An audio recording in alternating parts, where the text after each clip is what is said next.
Good morning, everyone. I am so excited to welcome back again Dr. Tara Carr, biological dentist here in the Twin Cities. And Dr. Carr, I know we've introduced you a couple of times, but if you just want to take a moment to say hi and remind people who you are, that would be so great. Sure. So I am Tara Carr. I'm a general dentist. I have a practice in Edina. I've been a practicing dentist for over 20 years now. I can't believe it. And I really have a specialty where I focus on biological and holistic dentistry, which means that we honor the whole body in any sort of evaluation or treatment that we are considering or recommending. And we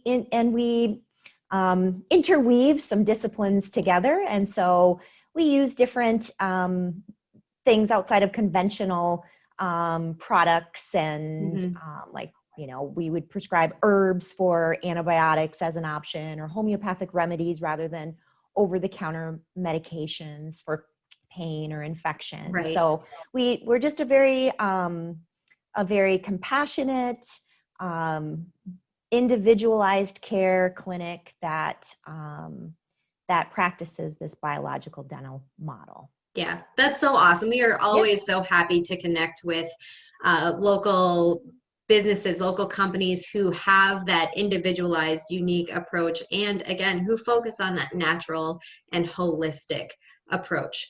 So for those of you just tuning in, we have talked with Dr. Carr about basically prenatal health, conception, children's oral health. We've also talked to her about the difference between conventional dentistry and biological dentistry, which she touched on a couple points just there in that introduction. But definitely make sure to check out those videos if those topics are something that's of interest to you. Today, we're planning on focusing more about diet and specifically the standard American diet and how that really affects people's oral health and what Dr. Carr has seen in their office. So I'm sure most people know what the standard American diet is, right? A lot of times it's higher in those processed foods, not as much whole foods, lots of sugar, stuff like that. So Dr. Carr, what kind of things do you see in your office in terms of diets that people may have and the associated problems that you're seeing that go along with them? Absolutely. Well, this is a foundation upon which every conversation we have in our office, we bring in this nutritional component to it because that really is the underlying foundation of everything, including oral health. So we're very aware. Yeah, and sorry, I just want to interject there for just a second because when you said that, I was like, man, growing up, I don't think I ever had my dentist talk to me about diet and nutrition. So that alone, the fact that you guys include that as the foundation for everything is huge. Yes. So sorry, I just had to say that, but keep going. It is. And it's, it's fascinating because even to this day, there are dental offices where you go in and when the kids are done, they get a sucker or something as their prize after they've, been at the dentist. So yes, I think it's a part of the equation that is very much overlooked in a lot of dental practices. They're really just looking very myopically at what's going on here.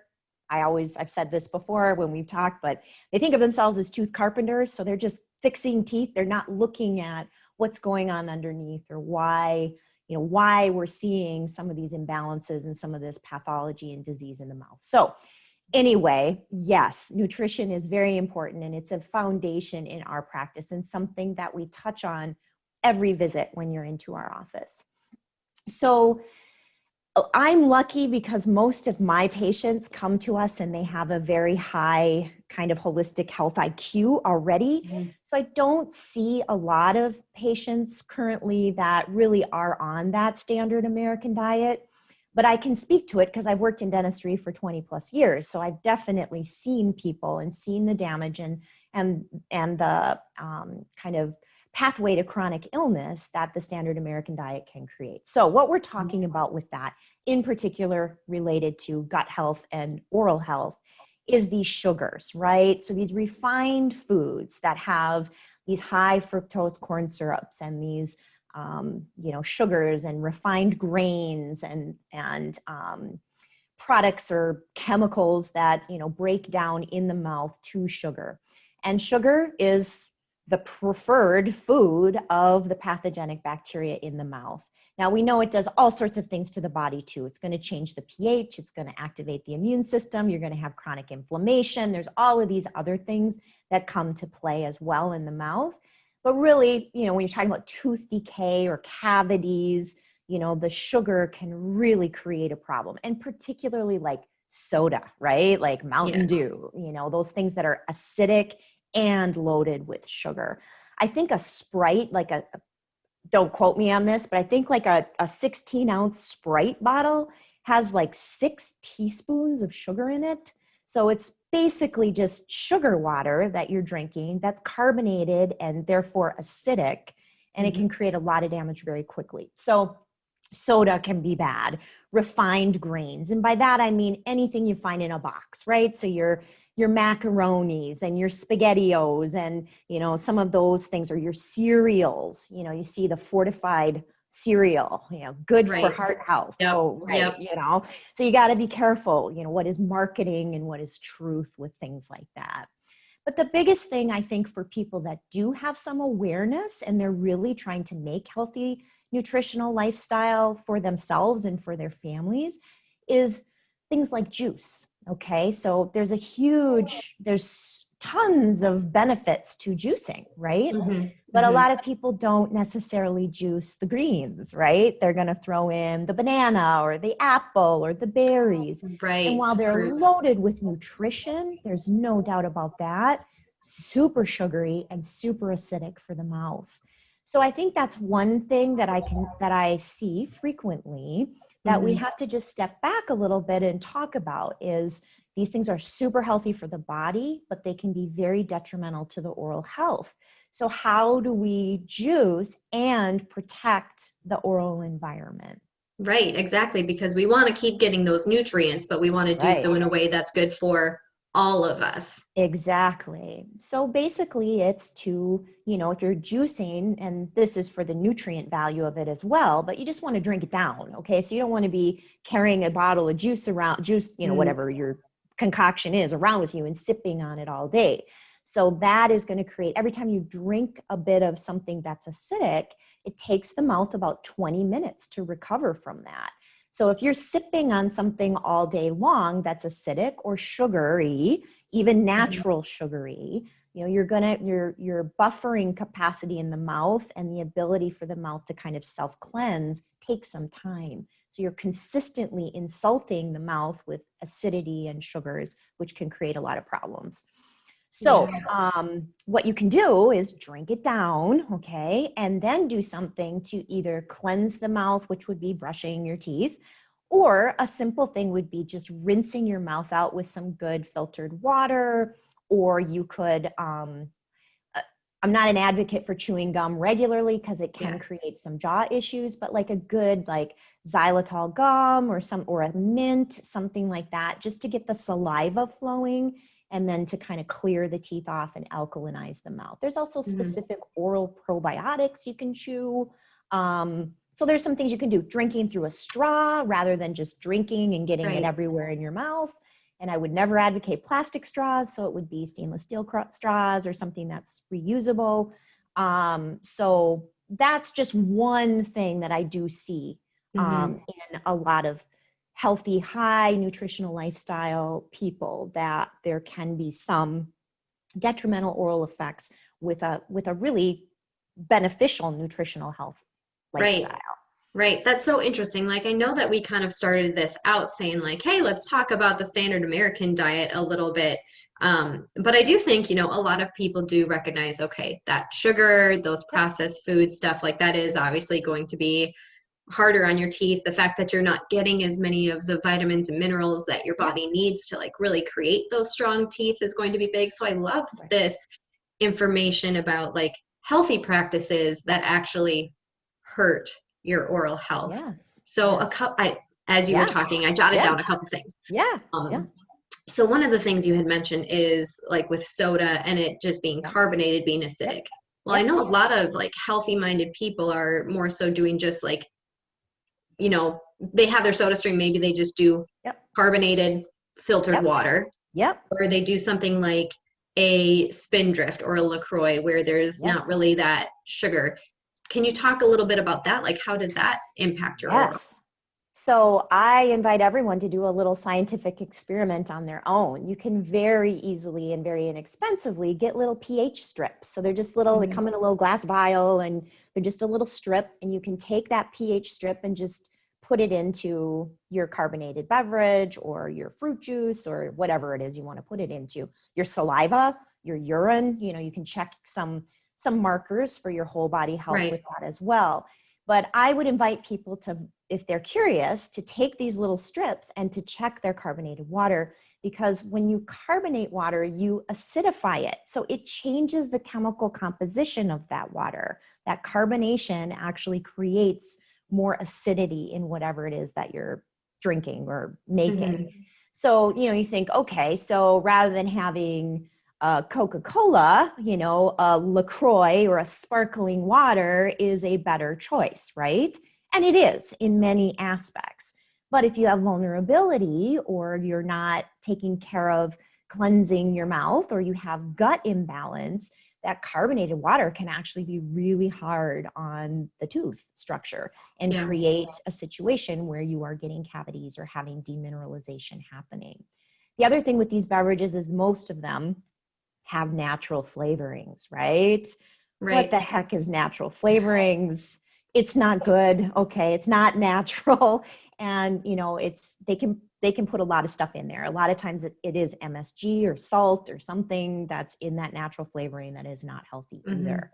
So if someone likes the bubbles, that's fine as a treat, just like a slice of pie is okay once in a while if you're not gluten sensitive or whatever, like a treat is okay. But it's when we get into these chronic patterns where we're having a carbonated beverage with every lunch, or with lunch, snack, and dinner, that's when we can start getting into some issues where we have trouble. Yeah. So I think it was really interesting where you were talking about the pH strips, and like you can test, the acidity of your water. You can test the acidity of your saliva. The part about the saliva got me wondering, is there a certain range that is the best acidity for your saliva to be? You want it to be neutral. So you want it to hover right around that 7. If you can get it a little more alkaline, that's great. But when you're down in that 6 or 5, that's when we really start seeing that there's usually some chronic demineralization, some damage to the enamel of the tooth or teeth that we start to see happening, particularly in people that have gut imbalance, because now we're not breaking down our nutrition right. So we're not getting the minerals into the system to do that reparative healing work. So it's kind of a double whammy for those people. Interesting. So when you say to get it a little bit more alkaline, are we talking like 7.5, 8? Yeah. It'd be pretty hard to get it past 8. I mean, maybe some people that run more alkaline might be able to do that. But, if I see something that's between 6.5 and 7.5, I'm happy. Okay. That's a good range. That's a really good range. Yep. That's just, I want to throw one other thing in just real quick. So, hopefully people aren't doing single-use plastic filtered water, but sometimes we're in a pinch and that's what we got to do, right?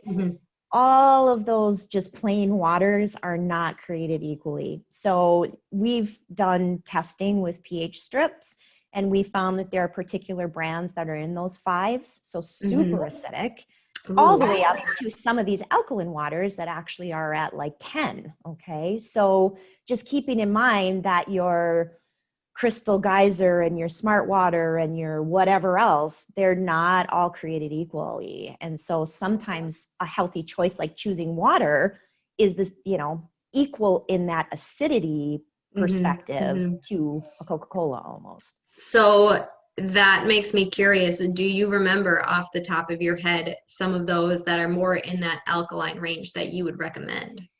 So I believe I would have to look at it. You know what? I'm gonna send you that information because I don't want to misspeak. So I'll look it up and then I'll get that information to you and you can share that with everyone. Perfect. I'll just put that, if people are watching this, Yeah.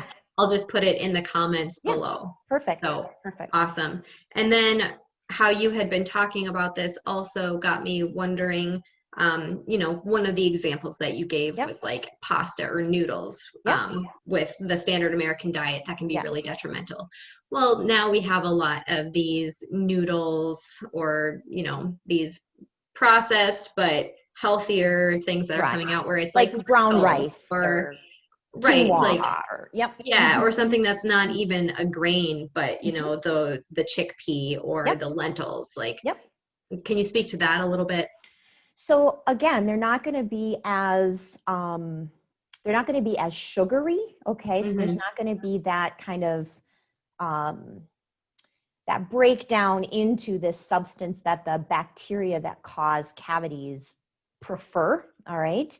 But they're still sticky, right? So they're going to be something that's going to stick in the grooves of the teeth. All right. Or it's going to stick to fillings or crowns that you have, or in between the teeth. And so some of that then again can lead, if that's not being cleaned off the teeth appropriately, can lead, the bacteria will still eat that, okay? Just like Right. sugar, better. So if that stuff is left on the teeth, you're still going to get breakdown. And as proteins break down, in the mouth, there are some changes that happen, and you can have some oxidizing agents that form from that kind of rotting of that protein, which then can create inflammation in the gums and some of that stuff too. So, if we're making a choice, that's definitely a better choice. But we still want to make sure we're cleaning our mouth afterwards, or drinking a lot of water and swishing to just self-cleanse all of that out of the mouth. Yeah. So basically, after every meal, it would be good to do a little rinse. Something. Yep. Something. Yep. For sure. And then what would you say are maybe some of like the oral health power snacks? Yeah. Where Yeah. it's like, if people usually turn to, I don't know, probably something a little bit more processed, or like Yep. a granola bar, even if Yep. it's a healthy granola bar, Right. like, what are some examples of what people could be reaching for instead that are less harmful to the mouth? Right. So I'm going to default to whole foods, right? Now, Mhm. a carrot in some people's estimation is never going to equate to a cracker, right? Like it Right. just, it's an emotional thing, right? Or it's a conditioned thing. We're used to reach for those crunchy, salty, easy things, right? Hmm.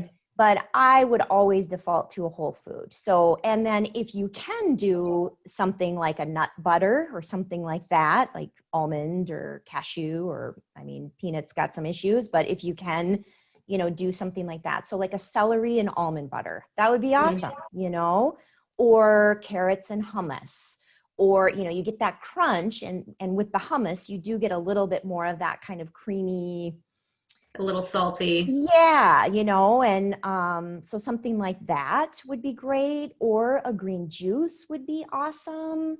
You could do something like kale chips. So I don't know if people know how to make kale chips, but kale's really high in these minerals that help to balance the calcium and phosphate in the blood, which is what then comes out of the saliva and Mhm. remineralizes the teeth. So those kind of leafy green vegetables, cabbage is a really good one. It just does an amazing thing to release the calcium. So we're getting more calcium in our saliva. Of course, cabbage isn't really a snack, but hey, maybe sauerkraut is, I right? Or was a just thinking, like, fermented I was like, Dr. Carr, what kimchi, do you or eat? right? So it's changing your emotional connection to those snacky times, right? Mhm. And it's having those things available in your fridge, because if Right. you have to chop up some carrots or whip up some hummus, you're probably going to grab the bag of chips, right? Or the power bar or whatever it is. So, it's really planning for that, and then working with someone like yourself, Dr. Rob, to make sure that whatever your needs are, maybe Mhm. that's a good time to get some of those things in that that you might be lacking, or that might be really Right. more supportive for you individually. Yeah, I was just thinking, I work with a lot of people who do need help making those healthier Yep. changes because it's hard to go Oh yeah. from, you're grabbing an easy, less healthy snack to Yep. actually getting into the flow of planning, prepping, making Yes. sure it's available to make that an easier choice for you. And then Yes. our massage therapist, Michelle, especially has been or she's worked with at least several patients who see her for emotion code and more of Yeah. that, touching on the emotional side of things. And I know there's been several people who have come out of sessions with her. I was talking to a friend of mine who went and she was like, I used to crave chocolate all the time, haven't craved it since seeing her. So it is really interesting just to see how, you know, all of this comes together. It really takes having a good holistic team. Yes. Make sure that you are doing your best. Yes. And we are a very complex system, right? So, Mm-hmm. when we're working with changing our lifestyle, right? These are things that could have been conditioned from birth, maybe before birth. Or there Right. could have been, a coping mechanism as a child. Grandma gave me whatever it was, cinnamon rolls when I was a good, a good girl. So Right. then now when I want to treat myself, I defer to the cinnamon roll, and that is not something that comes easy. That is an Right. emotional conditioned response. So working with the emotional body, working with reprogramming the neural pathways in the brain, that's a commitment, Yeah, and it is. it's a process. So I always advocate for changing just a few things at a time.